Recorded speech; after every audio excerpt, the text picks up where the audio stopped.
नमस्कार दोस्तों, मेरा नाम भव्य मंगला है। मैं IATF क्वालिफाइड ऑटो रूम पिछले 19 साल से ऑटोमोटिव सेक्टर में ऑडिट कर रहा हूँ।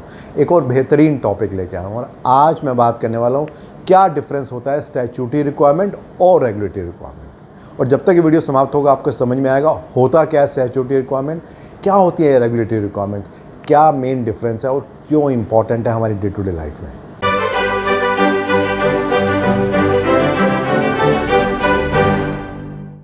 अगर हम अपनी लाइफ में आसपास देखते हैं तो बहुत सारी ऐसी लीगल रिक्वायरमेंट्स हैं जिसको हम जाने अनजाने फॉलो कर रहे हैं। जब हम सड़क पे जाते हैं तो एक रेड लाइट होती है, वो एक लीगल रिक्वायरमेंट है। अगर हम कार चला रहे हैं तो वहाँ पर सीट बेल्ट पहनना एक लीगल रिक्वायरमेंट है। जब हम व्हीकल चला रहे हैं और हमें देखना है कि उसका पोल्यूशन कितना आ रहा है, सही है नहीं है, वो एक लीगल रिक्वायरमेंट है। जो बॉटल से हम पानी पीते हैं अगर वो मिनरल वाटर है तो उसकी भी कुछ लीगल रिक्वायरमेंट है कि क्या डूज़ एंड क्या डोंट्स हैं। यानी कि जो भी कुछ हम डे टू डे बेसिस में कर रहे हैं वो कहीं ना कहीं किसी लीगल रिक्वायरमेंट के साथ मिला हुआ है। वहीं अगर हम स्टैंडर्ड के पर्सपेक्टिव से बात करें ISO 9001 और IATF, तो उस स्टैंडर्ड में करीब 18 बार रेफरेंस आया है स्टैट्यूटरी एंड रेगुलेटरी रिक्वायरमेंट्स का। और स्टैंडर्ड में बहुत साफ साफ लिखा है कि इन दोनों को कॉमनली हम लीगल रिक्वायरमेंट्स भी कह सकते हैं। और अक्सर देखा गया इंडस्ट्री में बहुत कन्फ्यूजन होती है कि क्या होता है स्टैट्यूटरी और क्या होता है रेगुलेटरी, और अक्सर ऐसा माना जाता है कि दोनों एक ही हैं। ब्रॉडली दोनों का काम एक दूसरे से मिलता जुलता ही है, बट फिर भी उनमें कुछ डिफरेंस हैं और उसको समझना बहुत ज़रूरी है। अगर हम स्टैंडर्ड की बात करें तो ऐसे बहुत सारे क्लॉज हैं जहाँ पे इसका रेफरेंस दिया गया है। IATF के क्लॉज नंबर 4.4.1.2 में प्रोडक्ट सेफ्टी की बात की गई है। वो सीट बेल्ट भी हो सकता है, एयर बैग भी हो सकता है, कोई एमिशन नॉर्म भी हो सकता है। अगर हम क्लॉज नंबर 7.5.3.2.1 की बात करें तो रिकॉर्ड डिटेंशन का एक क्लॉज है। वहाँ पर भी बात की गई कि भाई जो रिकॉर्ड्स लीगल रिक्वायरमेंट्स के रेफरेंस में उनको किस तरह से बचा के रखना है। से फॉर एग्जांपल अगर हम एमिशंस चेक करते हैं व्हीकल की तो उसका रिकॉर्ड भी एक सर्टन ईयर्स तक हमें मेंटेन करके रखना है। दैन इसी तरह से क्लॉज नंबर 8.2.2 बात करता है न्यू प्रोडक्ट डेवलपमेंट के बारे में कि उस समय जो इन्फॉर्मेशन हमें लेनी है प्रोडक्ट एंड सर्विसेज के बारे में, मे बी फॉर एग्जांपल वो ROHS की कोई रिक्वायरमेंट हो सकती है, कोई ELV की गाइडलाइन हो सकती है, वो सब हमें पता करनी है। दैन इसी तरह से क्लॉज नंबर 8.4.2.2 में जहाँ परचेजिंग के बारे में बहुत इंटरेस्टिंग रिक्वायरमेंट IATF में लिखी हुई है, वहाँ वो बोलता है कि जब भी कोई हमें मटेरियल परचेज करना है तो हमें देखना है कि किस देश में वो आने वाला है, किस देश में वो यहाँ से बन के जाएगा, और ऐसा कौन सा देश है जहाँ फाइनली वो व्हीकल इस्तेमाल होगा, वहाँ का भी लीगल रिक्वायरमेंट को ध्यान रखते हुए हमें परचेजिंग करनी है। और इसी तरह से जो पोस्ट डिलीवरी एक्टिविटी होती है, जब एक बार कोई व्हीकल हम बेच देते हैं उसके बाद भी कोई रिक्वायरमेंट हो सकती है, मे बी टायर को कैसे डिस्पोज ऑफ करना है, लिथियम आयन बैटरीज को कैसे डिस्पोज ऑफ करना है, उन सब के लिए भी रिक्वायरमेंट हो सकती है।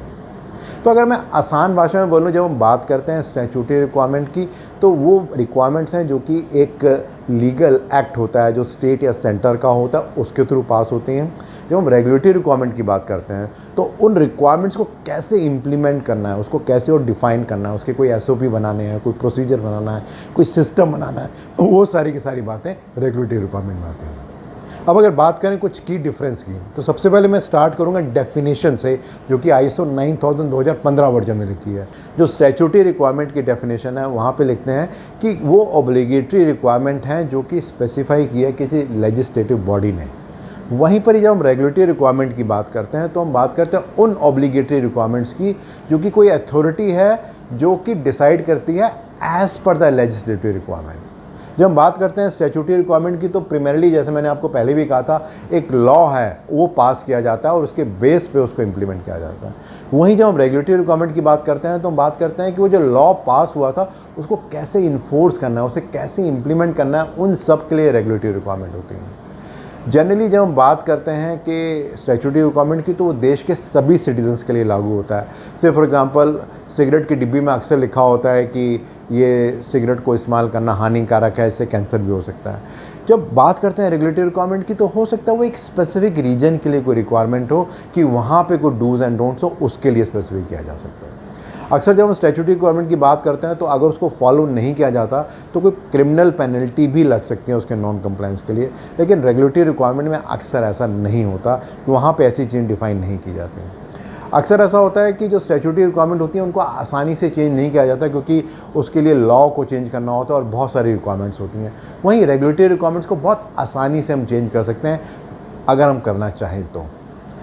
जनरली हम जब बात करते हैं रेगुलेटरी रिक्वायरमेंट्स के बारे में तो वो एग्जीक्यूट की जाती हैं जो लॉयर्स होते हैं, जो ऑफिशियल्स होते हैं। वहीं पर जब हम स्टैट्यूटरी रिक्वायरमेंट की बात करते हैं तो जनरली जो पार्लियामेंट होती है, मे बी सेंटर या स्टेट की, वो इन्वॉल्व होती है, उसके बेसिस पे होता है। और इसलिए स्टैट्यूटरी रिक्वायरमेंट को इम्प्लीमेंट करने का या उसको एग्जीक्यूट करने का प्रोसेस बहुत लंबा होता है। इन कंपैरिजन जब हम रेगुलेटरी रिक्वायरमेंट की बात करते हैं तो उसको बहुत जल्दी आसानी से हम इम्प्लीमेंट कर सकते हैं। जनरली जब हम स्टैट्यूटरी रिक्वायरमेंट की बात करते हैं, कि एग्जांपल लिया जाए कि मे बी हम ये बात करते हैं कि जहाँ वाटर बॉडीज़ हैं, जैसे कि मतलब नदी की बात करते हैं, तो उसके आसपास जो पोल्यूशन है, जो पोल्यूटेंट्स हैं, उनको हमें कंट्रोल करना है, उसको हमें मिनिमाइज़ करना है, जिससे कि नदी या बाकी सब चीज़ें ठीक रहें। वहीं जब हम बात करते हैं रेगुलेटरी रिक्वायरमेंट की, तो ये एनवायरमेंटल प्रोटेक्शन एजेंसी है, फिर वो बात करती है कि एक्सेसिव लेवल का मतलब क्या है, जो वाटर बॉडीज़ है उसका मतलब क्या है, उसकी मॉनिटरिंग कैसे होगी, कौन मॉनिटर करेगा, वो सब रेगुलेटरी बॉडी में आता है। जब हम बात करते हैं स्टैट्यूटरी रिक्वायरमेंट की, अगर एग्जांपल की बात की जाए तो बात होती है कि हमारे देश का एजुकेशन सिस्टम किस तरह का होना चाहिए, क्या गाइडलाइन होनी चाहिए, किन किन बातों को हमें फोकस करना है। वहीं जब हम रेगुलेटरी रिक्वायरमेंट की बात करते हैं तो वहाँ पर हम बात करते हैं कि वो जो एजुकेशन डिपार्टमेंट होता है वो उसे किस तरीके से उसे इम्प्लीमेंट करने वाला है, उन सब गाइडलाइंस को। जैसे अक्सर ऐसा होता है कि लीगल रिक्वायरमेंट है एमिशन नॉर्म्स को लेके, बट उसके बाद CPCB जो सेंट्रल पोल्यूशन कंट्रोल बोर्ड होता है या स्टेट पोल्यूशन बोर्ड होता है, वो उन रिक्वायरमेंट को इम्प्लीमेंट करता है कि उसको किस तरीके से लागू करना है एक पर्टिकुलर इंडस्ट्री में। जैसे कुछ टाइम पहले देखा जाए दिल्ली और NCR में एक रिक्वायरमेंट आई थी कि जितने भी DG सेट है वो 6 महीने के लिए बंद रहेंगे। अब देखा जाए स्टैट्यूटरी रिक्वायरमेंट ऐसी नहीं थी, लेकिन उस रिक्वायरमेंट को अलग अलग स्टेट्स में अलग अलग तरीके से इम्प्लीमेंट किया गया, जिससे कि उसको अंडरस्टैंड किया जाए।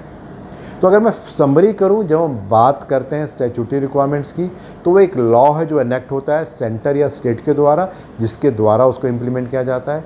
जब हम बात करते हैं रेगुलेटरी रिक्वायरमेंट की, तो उस लॉ को कैसे इम्प्लीमेंट करना है, किस तरीके से उसको इंश्योर करना है कि उसको सही ढंग से इस्तेमाल किया जाए, उसके लिए रेगुलेटरी रिक्वायरमेंट होती है। और एक बहुत इंपॉर्टेंट होती है कि जो रेगुलेटरी रिक्वायरमेंट है वो कभी भी डाइल्यूट नहीं कर सकते।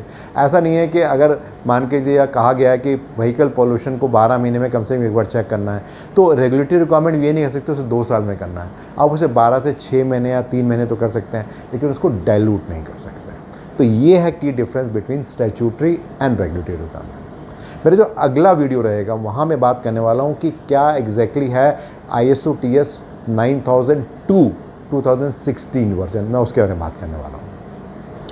रेगुलरली बहुत सारे फीडबैक आ रहे हैं आपके और हेल्प कर रहे हैं अंडरस्टैंड करने के लिए क्या एक्सपेक्टेशन है आपकी। प्लीज़ उसको कंटिन्यू कीजिए। और अगर आपको लगता है कि इस पर्टिकुलर वीडियो को आप और डिटेल में जानना और समझना चाहते हैं तो नीचे आपको एक लिंक मिलेगा, उसे आप क्लिक करेंगे तो एक ब्लॉग आपको दिखेगा, वहाँ और डिटेल में जानकारी मिलेगी इस वीडियो के बारे में। तो अगर आपको लगता है कि इस तरह के ब्लॉग्स एंड वीडियोस यूज़फुल हैं तो हमेशा अपने फ्रेंड्स से शेयर कर सकते हैं और मेरे YouTube चैनल और मेरी वेबसाइट bhavyamangla.com को सब्सक्राइब भी कर सकते हैं। धन्यवाद।